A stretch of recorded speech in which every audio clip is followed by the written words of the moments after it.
Allora, non so se si nota dall'espressione, sono felicissimo, contentissimo.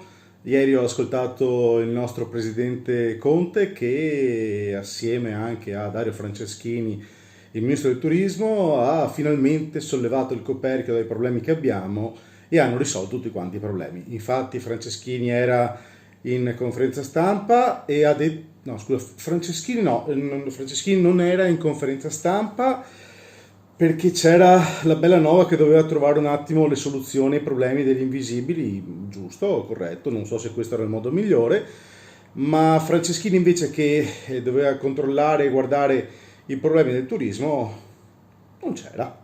Quindi abbiamo un ministro del turismo e dei beni culturali che se ne è assolutamente fottuto di essere presente, e considerando che il comparto del turismo è un comparto che dà da lavorare a circa 3 milioni e mezzo di italiani, tra stagionali e dipendenti, eccetera, eccetera, considerando che il turismo fa circa 120 miliardi di euro di fatturato complessivi, considerando che uno dei beni più importanti e preziosi dell'Italia è il turismo, il nostro, vabbè, qualcuno l'ha messo là, ah sì, un partito che aveva perso le elezioni, comunque il nostro ministro non c'era.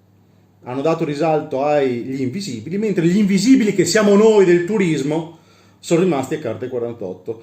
Hanno fatto un gran parlare di questo bonus da 500 euro, ma vi rendete conto le cagate che stanno dicendo? Allora, bonus da 500 euro, che almeno lo fanno passare attraverso le agenzie di viaggi e i tour operator, almeno quello, lo hanno dato per famiglie che hanno un ISEE medio-basso, quindi non certo coloro i quali creano il fatturato del turismo.